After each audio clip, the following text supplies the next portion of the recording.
네, 가장 핫한 정치, 사회적 이슈에 대해서 허심탄회하게 이야기 나눠보는 시간이죠. 기자와의 수다. 오늘도 두 분과 함께합니다.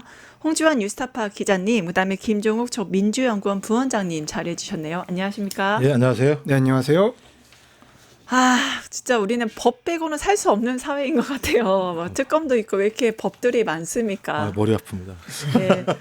특검 얘기 좀 안 했으면 좋겠는데 또 이 엿장수 특검 논란을 얘기하지 않을 수가 없는데. 특검이 아니고 저기죠. 이제 영장을 기각하는 사람들이 문제죠. 그러니까 이거 조이대판인가요? 도대체 왜 그럴까요? 이 영장 기각률 두고 문제가 많은데 3대 특검 기각률 좀 어떻게 보셨어요? 뭐 제가 볼 때 이례적이죠. 뭐 말씀하셨던 것처럼 대부분 한 20% 정도의 기각률밖에 없는 상황인데 뭐 30%, 40% 그다음에 해병대 특검 같은 경우는 고개를 못 들게 했어요. 한 건밖에 예를 들면 영장 청구를 받아들인 게 그밖에 안 된 상황이니까 그래서 일단 이건 예견된 거다라고 많이 생각이 든다. 다 추정입니다만 2월달 정기 인사를 했을 때 수원지법에서만 3명이 되고 올라와서 영장 판사로 임명이 된 상황에서 왜 이런 일이 왜 벌어지지? 이런 선례가 없었는데 그래서 그때는 그냥 그런가 보다라고 넘어갔었는데 그 이후에 특검이 출범하고 나서 판판이 영장을 기각하는 일들이 벌어졌었고 또 하나는 12월 3일 날 법원에서 내란이 일어난 다음에 회의를 했다라고 하는 것이 뒤늦게 기사가 나오면서부터 이거 사법부도 일종의 내란에 동조한 것 아니야? 라고 하는 이 그림을 쭉 살펴보니까 이거 영장 판사의 인사가 그냥 우연적인 인사라고 보기 어려운 거 아니야? 뭔가 의도가 있었던 거 아니야? 그러면 인사권자가 누구지? 조희대잖아. 그럼 조희대가 이 인사권을 통해서 무엇인가 막으려고 한 게 있을 거 아니야? 근데 막으려고 하는 게 뭔지 모르겠어요. 그게 자기를 임명해 준 윤석열과 김건희에 대한 건지 아니면 사법부가 12월 3일 밤 했던 행위 때문에 자기에게 어떤 돌아올 무엇 때문에 막은 건지는 모르겠습니다만 국민들이 봐도 아무리 특검이 수사를 이거 가정입니다. 수사를 못했다고 하더라도 이 정도로 영장을 발부할 정도면 나름대로 우리가 이 정도 했으니까 범죄 혐의가 중대하다라고 판단했다는 생각이 드는데 그것을 판판이 깼을 때에는 저는 이런 정치적 의도가 아니고서는 이 법률적인 영장 심사 문제만 가지고 이걸 해석하기가 너무 어렵다. 그래서 생각에 지금 제가 볼 때 위기에 빠져 있는 상황이 될 수도 있겠다 이런 생각이 들었습니다. 네, 3대 특검의 영장 보면 사실 뭐 퍼센트로 보면요 54.5. 그러면 두 건 중에 하나는 기각된다고 봐야 되는데 이것 좀 정확하게 분석해 주시죠. 네, 법률신문에 따르면은 3대 특검의 영장 기각률은 일반 형사 사건이 보통 한 기각률이 20%인데 훨씬 높습니다. 네. 일단 조은석 내란 특검에서 12건을 청구했는데 5건이 기각됐고요. 그러니까 41.7%가 기각률인 거고요. 김건희 특검 같은 경우는 22건 중 7건이 기각돼서 기각률이 31.8%입니다. 해병 최상병 특검이 가장 센데요. 10건을 청구했는데 9건이 기각돼서 그러니까요. 기각률이 무려 90%에 이제 달하고 있습니다. 그래서 이것으로 인해서 이제 특검의 수사가 좀 미진한 것 아니냐라는 이제 비판도 존재하는 상황입니다. 예, 특히 말씀하신 대로 최수근 상병 기각률이 90%가 넘잖아요. 좀 말도 안 되는 건데 결국에 이런 구속영장 기각률이 높다는 거 수사 실패로 좀 봐야 될까요? 근데 이게 참 애매한 게 그러니까 기본적으로 판사 재량이 너무 많은 것 같다는 느낌이 들어요. 그러니까 법률적인 다 기준이 있잖아요. 형사소송법에 어떻게 해라라고 다 나와 있는데 그 형사소송법을 따르기보다는 판사가 그 상황마다 재량으로 판단하는 사례들이 많지 않은가. 근데 이거 영장이랑은 다른 겁니다만 지규현 판사 한 행위 보세요. 형사소송법에 의하면 제가 알기로는 대부분 다 일 단위인데 시간 단위로 해석을 해가지고 탈옥을 시키는 일이 벌어졌는데 그 부분에 대해서 누구도 지금 그걸 교정하지 못하고 있잖아요. 그러니까 법원행정처장이 야 이거 상고해서 다퉈보면 여지가 있어라고 얘기했는데도 아무런 조치를 취하지 않고 검찰도 취하지 않은 일이 벌어졌는데 제가 그 형사소송법을 찾아보니까 그거요. 피의자가 죄를 범하였다고 의심할 만한 상당한 이유가 있을 때 영장을 청구하는 거잖아요. 네. 그러면 특검에서는 죄를 범하였다고 의심할 만한 상당한 사유가 있다라고 판단했을 거고 그 따라서 이런 청구에 대해서 법원은 뭘로 판단하느냐 범죄 중대성, 재범의 위험성, 피해자 및 중요 참고인 등에 대한 위해 우려 등을 고려하라고 법률에 나와 있어요. 그럼 맨 앞에 내용이 범죄 중대성이잖아요. 그렇죠. 근데 이 범죄 같은 경우는 내란 범죄는 뭐 내란의 문제니까 형법상 내란죄에 해당되는 거고 네. 김건희 특검은 우리가 박근혜 때와 마찬가지로 국정농단에 해당되는 사항이고 그다음에 뭐 해병 특검도 마찬가지입니다만 군인의 생명을 앗아간 과정에서 그 범죄를 수사하고 있는 수사 주체를 갖다가 대통령이 경로해서 이렇게 만든 사건이란 말이에요. 전 이 세 사건 다 범죄가 중대하다라고 본다면 당연히 거기에 따라서 영장을 발부하는 것이 상식적일 건데 발부를 하지 않았다라고 하는 건 이거 수사 실패로 볼 수 있을까? 저는 수사 실패라고 보기 어렵다. 그러니까 특검이 엄청 잘했다 이런 말씀을 드리기는 어렵겠습니다만 특검도 최선의 노력을 다했으나 제가 볼 때는 영장 판사들이 법률적인 근거라기보다는 매우 정치적인 의도를 가지고 이 사안을 바라보는 것이 아닌가. 뭐 뒤에 얘기하겠습니다만 제가 볼 때는 그 사례 중에 하나가 전 박성재 전 법무부 장관에 대해서 1, 2차 영장 청구가 다 기각된 것 자체들은 법률적으로 해석이 안 되는 내용이다. 이건 매우 정치적인 의도가 있다는 생각이 들기 때문에 뭐 질문한 내용대로 따져보면 수사 실패로 보기 어렵다. 저는 그렇게 생각하죠. 네, 특검의 영장 기각 자체를 이제 그 정치적 의도라고 얘기하셨는데 결국에는 그러면 사법부의 제19 감사기로 이걸 저희가 해석해야 될까요? 어떻게 보세요? 일단 영장이 기각될 때는 여러 가지 사유가 있습니다. 이제 보통 이제 뭐 증거인멸 우려가 없다, 혹은 도주 우려가 없다라고 하는 경우에는 이제 보통 기각을 하고요. 그리고 이제 범죄가 이제 좀 소명이 좀 의심스럽다, 이건 무죄가 날 수도 있겠는데 하는 경우에 또 영장 기각이 나고, 그리고 또 마지막은 신기하게도 판사들이 범죄가 대부분 소명이 됐다고 보면은 그래도 불구속하는 경우가 있어요. 그러니까 이미 이것만으로도 얘는 유죄가 날 게 뻔하니까 굳이 인신 구속을 할 필요가 있을까? 그냥 이제 뭐 재판을 받아서 이제 감옥에 가면 되는 건데라는 생각을 해서 이제 영장을 기각하는 경우도 있는데요. 제가 보기에는 기자들 사이에서는 최상병 특검이 가장 어려운 수사라고는 말을 했습니다. 왜냐하면 뭐 내란 특검이나 김건희 특검 같은 경우는 일정 정도 물증이 있잖아요. 뭐 내란 특검 같은 경우는 대통령실 CCTV가 일단 있을 테고 여러 가지 문서가 있고, 그리고 김건희 특검 같은 경우는 무슨 목걸이, 무슨 가방, 뭐 이런 식의 물증이 다 있잖아요. 네. 근데 사실 최상병 특검 같은 경우는 이제 그런 게 보통 없어요. 이제 보통 말에서 말로 전해지는 이제 사건을 그렇게 해서 말에서 말로 재구성해야 되는 건데, 그렇기 때문에 기자들 사이에서는 최상병 특검이 가장 어려운 길을 가고 있었다라는 말이 많았는데, 그게 저는 이번 영장 기각에서도 좀 드러나는 것 같습니다. 하지만 제가 보기에는 영장 기각이 곧 수사 실패는 아니고 이 사람들이 무죄라는 뜻은 아니다라는 말씀을 드리고 싶습니다. 네, 결국에는 이게 약간 어떠한 작정한 게 아니냐. 왜냐하면은 특히 최수근 상명 사건 같은 경우는 그 11월 28일 수사 종료를 앞두고 있는데 최근 2주 동안에 영장이 다 기각이 됐거든요. 이거는 어떠한 의도가 있다고 좀 해석을 해야 될지 어떻게 보십니까? 그러니까 제가 말씀하셨던 것처럼 대부분 진술의 의존에 대한 측면이 많기 때문에 그 진술 문제라고 하는 것이 증거로 채택될 가능성의 문제부터 시작을 해서 그 자체의 진술이 오염되지 않았는지 여러 가지 고려할 사항들이 많기 때문에 뭐 영장에 대해서 심사하는 판사 입장에서야 여기에 대한 많은 고려를 할 수밖에 없다는 측면이 분명히 있죠. 좀 그럼에도 불구하고 10명에 대해서 9명이나 영장을 기각한다라고 하는 건 통으로 그러니까 임사단자 1명을 제외하고는 이 범죄를 다툴 수 있는 여지가 있다라고 판단을 했다라는 건데, 전 그렇다면 왜 이런 사건이 벌어졌지라고 하는 사건이 벌어진 과정에 대한 설명이 전혀 안 되는 거예요. 그럼 우리는 판사 판단대로라면 법률적으로 아무런 문제가 이거 상당히 의심스러운 건데 그 문제를 가지고 1년 동안 우리가 다투었나? 그리고 그 많은 진술들이 나왔나? 그리고 전화 통화 내역도 엄청나게 많아요. 예를 들면 8월 1일인가요? 나 7월 31일인가? 여기 보면 온통 충분히 대통령의 경로를 뒷받침해서 사건을 갖다가 다른 방향으로 옮기려고 했던 전화 통화가 무수히 많거든요. 그러면 이 전화 통화는 그냥 그날따라 갑자기 자기들끼리 전화 통화를 많이 하고 싶어 했을까?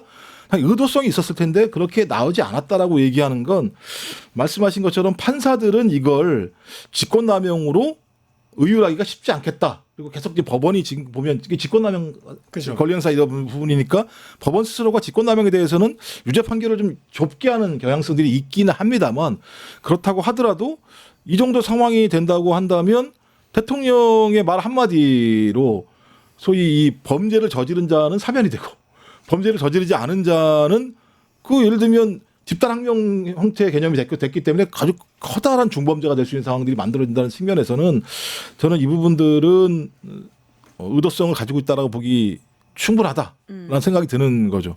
특히 지금 보면요, 그 이재명 대통령의 지시로 각 공무원들 내란에 종사했던 거 다 조사를 해라. 그리고 이제 상벌이 확실해지고 있는데, 군이나 국정원이 이거에 대해서 지금 청산을 하고 있는 것 같아. 내란 종사자에 대해서. 근데 사법부는 아직 전혀 그 내란 종사자에 대한 어떤 청산 과정이 없다 보니까 지금 이 사법부의 제19 감사기 내란에 대해서 계속 저항하고 있는 모습이 아니냐라는 해석도 있거든요. 어떻게 보셨어요? 네, 일단 뭐 최상병 특검 같은 경우에는 영장 기각률이 상대적으로 높은 것에 대해서 많은 기자들 좀 의아해하고 있는데요. 제가 가장 눈여겨본 사람은 국방부 법무관리관 직접 그 박정훈 대령한테 전화를 걸어서 유재은 네, 유재은 법무관리관인데 그분은 직접 박정훈 대령한테 전화를 걸어가지고 뭐 인성을 사실 빼라라는 직접적인 말을 한 사람이잖아요. 근데 그 사람에 대한 영장까지 기각되는 걸 보면서 아 이건 상당히 법원에서 유보적으로 보고 있는 사안이 아닌가 싶고 뭐 판사 바이 판사겠지만 이제 저는 이런 중대한 사건에 대해서도 우리 사법부가 너무 미온적으로 보고 있는 것이 아닌가? 특히 직권남용의 부분에 대해서는 이것을 과연 우리가 의율할 수 있을까, 유죄를 줄 수 있을까에 대한 의심도 좀 하고 있다고 보고 있는데 좀 그 부분에 대해서도 판사들이 좀 생각을 좀 전향적으로 바꿀 필요가 있지 않을까라는 생각은 듭니다. 네, 특히 그 국민의힘에서는 여기 줄줄이 영장이 기각되니까 이거는 바로 그 특검이 유죄를 만들기 위해서 죄가 없는데 유죄를 만들기 위해서 무리를 하다 보니까 이렇게 기각이 되는 게 아니야 이런 식으로 역공을 하거든요. 그러니까 이제 국힘이 안 되는 거예요. 아니 내란 특검이잖아 이게. 네. 뭐 예를 들면 일반 무슨 예를 들면 잡범들에 대한 예를 들면 지금 수사를 하는 게 아니잖아요. 그 자기가 눈으로 안 봤어요? 내란의 밤에 군대가 들어왔잖아요. 자기들 맨날 문자 받아가지고 야 당사로 가야 돼, 국회로 가야 돼 이런 난리가 나서 그 당시에 원내대표가 지금 피의자 신분으로 수사받고 있는데 뭐 유죄를 만들기 위해서 일부러 거기에 짜놓고 두드러 맞췄다? 그럼 제가 볼 때 그건 윤석열한테 물어봐야죠. 네가 왜 군인을 보냈어? 그다음에 이번에 보니까 홍장원 차장이랑 재판에서 서로 심리할 때 본인이 싹 잡아들이라고 했다고 자기가 실토를 했잖아요. 아니 대통령이 내란이 아닌 상황에서 영장도 없이 어떻게 싹 잡아들이라고 얘기할 수가 있겠습니까? 그럼 이미 범죄 같은 성립이 된 거예요. 근데 범죄가 성립됐으면 어떻게 해야 돼요? 구속을 하든지 구속을 안 하든지 결정을 해야 되는 거잖아요. 특검에서는. 구속을 해서 수사를 하겠다. 신병 확보를 하겠다. 사람들을 갖다가. 그게 예를 들면 무슨 문제가 있는 거예요? 전혀 문제가 없는 거고. 아까 말씀하셨죠. 김건희는 다 나왔잖아요. 목걸이만 나왔나요? 사진, 그림 나왔죠. 다 나온 상황들이잖아요. 그러면 김건희한테 왜 그거 갖다가 바쳤겠어요? 윤석열 때문에 갖다 바쳤을 거 아닙니까? 윤석열의 권력을 믿고. 그럼 우리는 이걸 갖다 국정농단이라 그랬고 그 당이 그 말하고 있는 그 당이 그 전에 박근혜라는 대통령을 잃었던 가장 중요한 이유 중에 하나가 최순실한테 이런 얘기를 해가지고 벌어진 일이에요. 그럼 더 잘할 거예요. 그 당들이. 근데 그런 식으로 얘기한다는 건 말이 안 되는 거기 때문에 그 얘기는 들을 필요도 없고 저희가 평론할 때 논쟁할 필요도 없다는 생각이 드는데 제일 큰 문제는 그런 거죠. 왜 모든 이 수사와 관련해서 윤석열과 김건희로 넘어가는 고리에 대한 영장만 다 기각이 될까? 그렇죠. 이게 핵심인 거거든요. 맞아요. 거의 제가 볼 때 정확하게 타겟을 잡은 것처럼 그런 일이 벌어지고 있는 상황. 해병대 특검은 약간 좀 연례를 놓는다고 하더라도 좀 그렇다면 이거는 의도성이 명확하다라고 하는 것 하나하고 또 아까 말씀드렸던 사법부의 12월 3일 날 어떤 내란에 동조했던 행위와 유사한 건에 대해서는 기각이 된다. 그렇다면 제가 볼 때 이건 누가 보더라도 의도를 가지고 영장 판사가 이렇게 하는 것 아닌가라는 의심이 드는데 영장 판사가 그렇게 해야 될 하는 게 이유가 뭐가 있어요? 그럼 인사권자의 의지가 아닐까라고 저희는 추정해 볼 수밖에 없고 인사권자가 누굴까 곰곰이 생각을 해보니까 조이더란 말이죠. 그렇죠. 그러니까 우리가 이렇게 고민을 하는 거죠. 아직도 내란이 끝나지 않은 사법부의 내란 종사자 척결이 정말 필요할 걸로 보입니다. 또 뉴스타파 드디어 3년간의 정보공개 청구에 대해서 결과물이 좀 나온 것 같아요. 그 감사원 특수활동비와 업주비 관련해서 이제 보도가 있었다고 하죠. 네, 뉴스타파에서 2022년 11월부터 이제 감사원을 상대로 정보공개 청구 및 행정소송을 통해서 최초로 감사원의 특수활동비, 업무추진비, 특정 업무 경비 예산 자료를 이제 처음으로 이제 공개받았고요. 그래서 이 자료를 이제 토대로 이제 분석을 해서 지난달부터 계속 기획 기사를 내보내고 있습니다. 네. 그래서 관련 내용에서는 좀 핵심 내용 이거는 정말 중요하다. 좀 소개해 주시죠. 네. 그러니까 그동안 감사원이 보통 해온 일이 이제 타 공공기관, 뭐 행정 공공기관이 뭐 예산을 어떻게 썼냐, 잘못 썼으면 뭐 관련 공무원을 징계하라, 뭐 경고를 주라, 뭐 이런 식의 조치를 하는 기관이잖아요. 그래서 저희 생각은 그럼 감사원은 얼마나 잘 지키는지 한번 보자. 네, 그렇죠. 하는 생각이었고 이제 그동안 사실 감사원을 감사할 수 있는 기관이 없어요. 사실 국회밖에 없는데 그동안은 국회가 예산 자료를 내라고 해도 거의 제출한 적이 없거든요. 이제 뭐 업무 추진비나 특정 업무 경비 같은 기본적인 자료조차. 그래서 저희가 한번 봤더니 이제 감사원도 본인들의 피감 기관과 똑같은 문제점을 갖고 있었습니다. 그러니까 뭐 비용을 좀 허투루 쓴다거나 무슨 뭐 결제 같은 것을 지침을 위반해서 쪼개기 결제를 한다거나 아니면은 이 예산은 여기 쓰면 안 되는데 쓰고 있었다거나 하는 이런 문제점들이 여럿 발견됐습니다. 네, 감사원의 이런 문제점에 대해서 이미 뭐 택시 비반 5억이다 이게 장경태 의원도 문제를 좀 제기했었는데 뭐 여러 가지 행태를 좀 보이고 있지만 감사원 하면은 바로 세상을 요지경 노래를 틀었던 유병호도 떠오르지 않습니까? 엿도 이제 보내고 그 유병호 행태는 좀 어떻게 보셨어요? 아니, 뭐 저희가 그런 것까지 평가해야 되나 이 아침에. 좀 비상식적인 거죠. 그러니까 권력이 커지면 사람들이 오만해져. 오만하면 자기가 뭐든지 다 할 수 있다고 생각하고 자기 생각대로 가지 않으면 오히려 그것이 예를 들면 잘못된 거라고 생각을 해서 세상은 요지경이라고 틀잖아요. 그 지가 세상을 요지경으로 만들어 놓고 자기가 하고 싶은 걸 못하니까 이렇게 한다는 건 상당히 대단히 문제가 있다는 생각이 들고요. 그래서 아마 제가 볼 땐 유병호 세상이었을 것 같다. 감사원이라고 하는 곳 자체가. 지금까지 거의 제가 볼 땐 월권을 행사했었고 그 월권을 행사할 수 있는 근간이 뭐였을까? 정권한테 잘 보인 거죠. 정권한테 잘 보이면 그 사람을 튼튼히 국민의힘이 뒷받침해 줄 거고 당연히 윤석열을 비롯한 이 권력 라인 같은 경우도 유병호에게 힘을 실어줄 수밖에 없었을 거고 그러니 자기가 한마디만 하면 감사원에서 다 굽실굽실 됐을 거라는 생각이 들고 전 그런 것들이 한 3년 동안 벌어져 왔다라는 생각이 드는다는 측면에서 전 참 뉴스타파를 보면서 끈질기다. 대단하죠. 언론이 이렇게 네, 한다. 3년 동안. 그러니까 이런 언론이 있어야지만 말씀하신 누구도 지금 감사원에 대해서 감사할 수가 없는 상황이지 않습니까?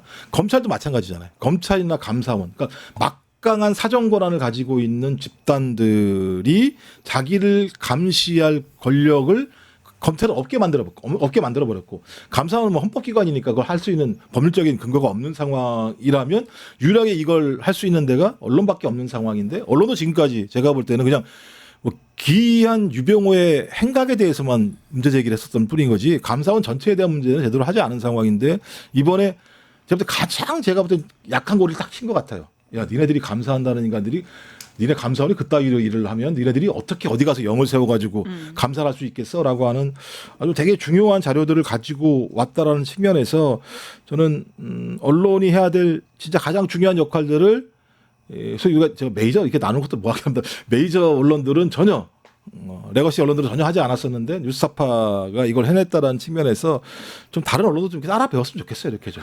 네, 유병호가 추가 질문인데 유병호 같은 경우에 세상은 요지경 노래를 틀었고 또 새로운 그 감사원 사무총장이 엿을 보냈잖아요. 그러니까 전임이 신임한테 엿 먹어라 보낸 건데 이건 좀 어떻게 보셨어요? 제가 아까 말씀드렸잖아요. 엿을 보냈다라고 하는 건 자기가 가장 위에 있다고 생각한 거지. 너 왜 내 말 안 들어? 그러니까 그 신임 사무총장보다 본인이 위에 있다고 생각하는 거예요. 그렇죠. 뭐 자기 왜 넌 내 말 안 들어잖아요. 엿을 보낸 건 엿 먹으라는 게 뭡니까? 넌 왜 내 말 안 들어? 내가 하라는 대로 해야 될 거 아니야. 왜 별도의 TF 같은 거 만들어가지고 예를 들면 내가 했던 생각에 대해서 다 지우려고 해. 나 용납할 수가 없어. 그리고 또 어찌 보면 겁을 먹은 거에 대한 조치일 수도 있어요. 야 이거 나 잘못하면 큰일 나겠는데. 그러니까 겁이 많은 인간들이 그따위 식으로 꼬장을 부리기도 하는데 그렇다고 하더라도 사무총장이라고 그 감사원에서 감사위원까지 했으면 받을 혜택 다 받은 거잖아요. 그런 자가 후임한테 엿을 보내고 최재 감사원장 마음에 안 드는데 퇴임식에 가서 노래 처음부터까지 다 들었다면서요. 네. 세상의 요지경이라.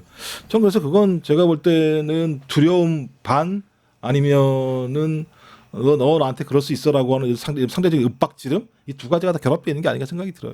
네, 감사원에 여러 문제가 좀 나오고 있는데 감사위 최고위 간부들이 예산 집행 지침을 어기고 이게 그 증빙 자료까지 허위로 만들었다 이러한 문제 제기도 했습니다. 네. 어쨌든 예산에서 가장 중요한 거는 이제 증빙 아니겠습니까? 네. 이거를 어떻게 증빙했는지 봐야 제대로 썼는지 안 썼는지를 볼 수 있을 텐데, 그러니까 보통 비용을 쓸 때 비용 집행 사유를 남겨요. 뭐 누구랑 밥을 먹었다, 어떤 사유로 이런 돈을 썼다고 쓰는데 정말 다 허위 투성이었습니다. 그러니까 대표적인 사례 중 하나가 국정감사에 국회에 출석하잖아요. 감사위원회 사무총장 등이.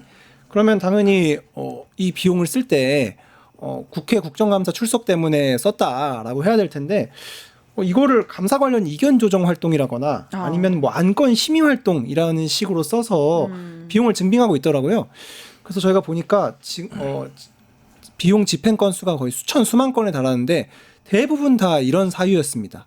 그러니까 이런 걸 보면서 이 사람들이 과연 이 사유를 제대로 남기고 있을까 아니면 그냥 자신들이 쓰고 싶은 대로 그냥 막 쓰면 그냥 통과되는 시스템일까 하는 그런 의문도 들었고 뭐 아까 그 유병호 전 총장 얘기해서 갑자기 생각이 나는데요. 제가 취재를 할 때 기사를 못 썼지만 감사위원이나 사무총장이나 감사원장이나 다 특수활동비를 쓰잖아요. 정보활동을 하라는 이유로. 근데 유병호 총장의 그 특수활동비가 엄청 많이 썼어요. 예. 그러니까 심지어 감사원장보다도 많이 썼는데 대단하네요. 그래서 그거를 좀 취재를 해보니까 몇몇 감사원 공무원들이 말하기로는 보통 이제 재무부서에 가서 이제 특수활동비를 인출해서 쓰는데 유병호 총장이 이거를 사전 조율 없이 썼나 봐요. 네. 감사원장과도. 그래서 감사원장이 한 번은 이제 특수활동비를 인출하려고 갔는데 재무부서에서 돈이 없다고 말했다는 겁니다. 그래서 설사분들이 이제 앵콜 났습니다라고 하니까 왜 그러냐 그러니까 유병호 총장이 다 썼다라고 해서 최재의 당시 원장이 매우 허탈해하면서 이제 그냥 갔다. 라는 말도 들은 것처럼 그러니까 정말 유병호 총장은 그 안에서 이제 브레이크가 없었던 거죠. 어쨌든 본인이 돈을 쓰는 것도 내가 쓰는 건데 내가 정보 활동을 하겠다는데 좀 많이 쓸 수 있지라는 생각으로 썼던 것 아닌가라는 생각도 들었습니다. 아, 근데 허탈하게 돌아갔대. 감사원장이 네. 유병호가 돈을 막 쓰니까는 화를 낸 게 아니라 어쩔 수 없구나 이렇게 돌아갔다는 거잖아요. 그러니까 결국엔 브레이크 없는 유병호였던 거잖아요. 감사원장도 그렇죠. 허탈한.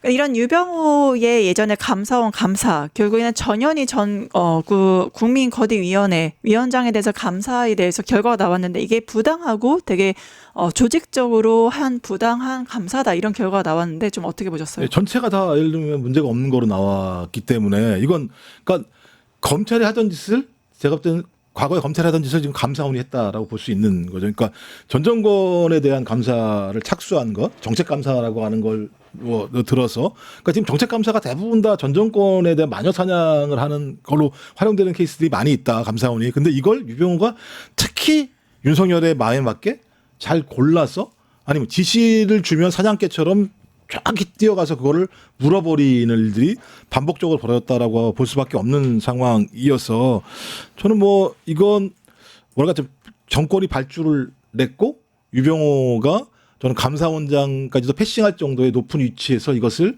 지속적으로 실행을 해왔고 그 막강한 힘들이 계속 보여지는 거니까 뭐 국회 같은 데 가면 유병호가 했던 말을 들어보면 감사원장이 누군지 잘 모르는 정도의 상황이 돼버렸었기 때문에 그런 권력과 권한을 알게 되면 감사원에서 누구 말을 듣겠습니까? 최재의 말을 듣겠습니까? 유병호 말을 듣겠습니까? 저 같으면 최재의 말을 들어야 되는데 거기 오래 있다 보면 유병호 말을 들을 수밖에 없게 되는 상황. 저는 이것이 3년 동안 구조화돼 있었었고 또 왜 그러냐면 이 내란이 가장 큰 문제 중에 하나였을 거예요. 5년 갔을 거라고 본 거예요. 감사원에서도 마찬가지입니다. 근데 중간에 딱 부러지고 나니까 이게 파열음이 더 세게 벌어진 거겠죠. 아마 제가 볼 때는 3년 내란이 안 일어났다면 지금쯤 조금씩 교정시켜내려고 노력했을 거라 생각이 들긴 하는데 감사원 내부에서도 저는 아마 그런 어떤 제가 볼 때 권력형 그냥 비리의 상징적 인물 중에 하나가 유병호였다라고 봐야 될 것 같습니다. 권력형 비리의 상징적인 일병 유병호. 근데 감사원 안에서 타이거파가 있잖아요. 그럼 여기서 타이거는 누굽니까?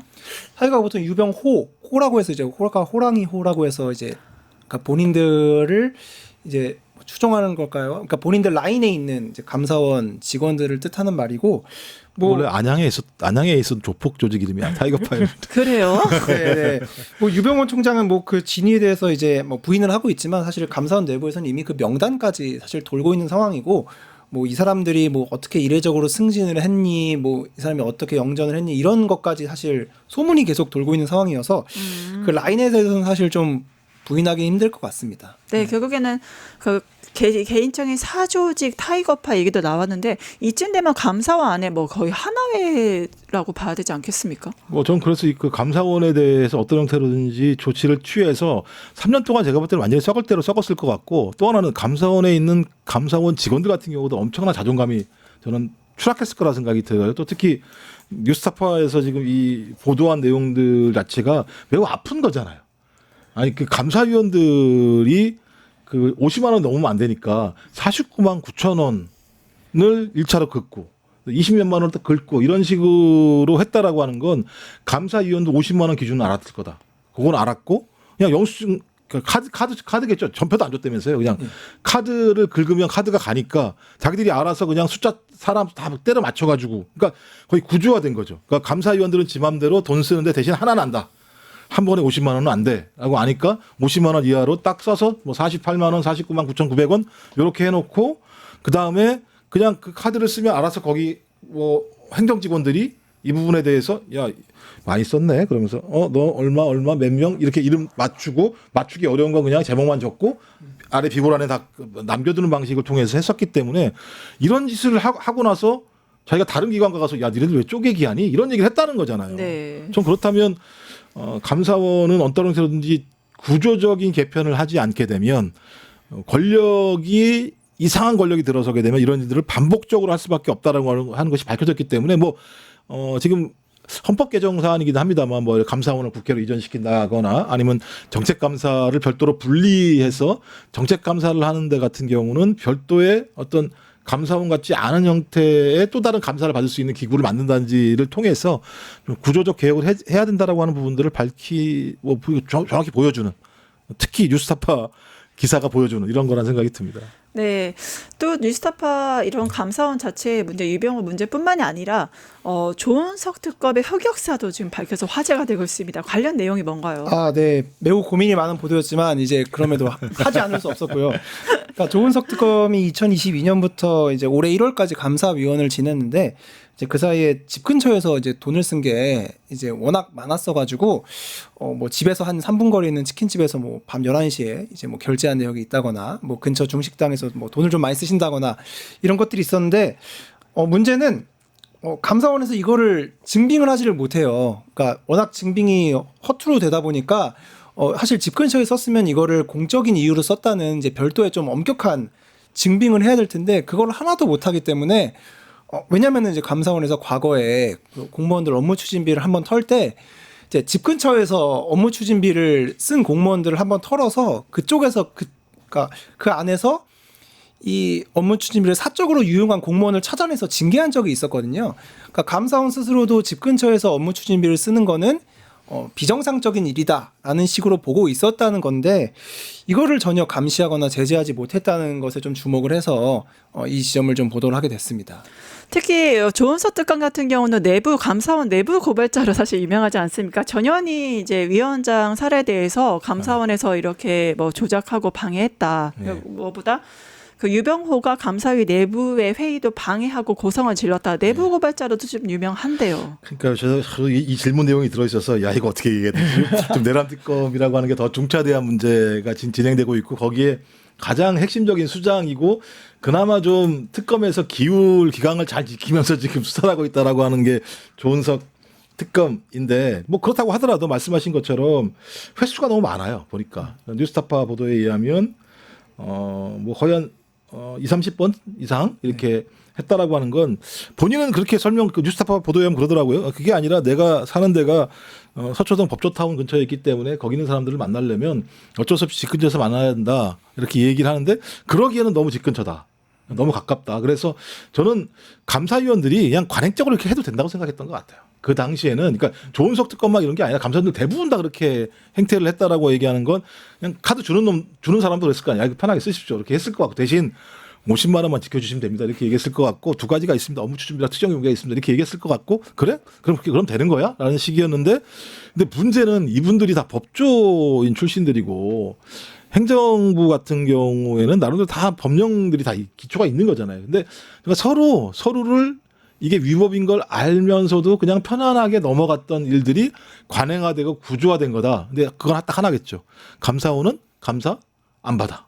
라고 하는 기조 하나 때문에 전체적인 규율이 무너지고 불법, 뭐 비법 이런 것들이 다 행해졌다는 측면에서는 전 여기에 누구도 예외는 있을 수 없다. 그래서 이건 뭐 근데 이거 제가 어디서 이걸 뭐 해야 되지? 수사 요청밖에는 방법이 없을 것 같은데 왜냐하면 법률적으로 근거가 없으니까 그러면 뭐 조만간 어디서 또 고소고발 하시겠죠 이 부분과 관련해서 고소고발하면 수사를 통해서 밝혀지고 대한민국에서 특히 공무원들은 세금을 받고 살아가는 사람들이기 때문에 당연히 위법적 행위를 하게 되면 법률적인 수사기관의 수사에 의해서 거기에 합당한 어떤 처벌을 받는 것이 전 상례가 돼야 된다고 생각이 들고 거기에 감사원도 예외일 수 없다. 전 특히 화나는 건 검찰은 절대 예외이면 안 된다고 생각을 하게 되죠.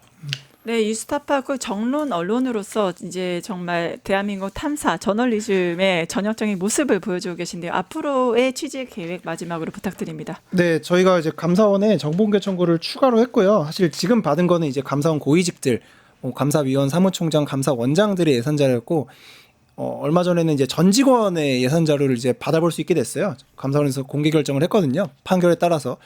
그래서 그거를 이제 올해 말부터 이제 받아보기 시작해서 내년 초쯤에는 이제 분석을 해서 또 새로운 보도를 할 수 있지 않을까. 또 감사원이 국민 세금을 허투루 쓴 게 없는지 혹여나 뭐 오남용한 게 없는지 이런 것들을 이제 추가로 확인할 예정입니다.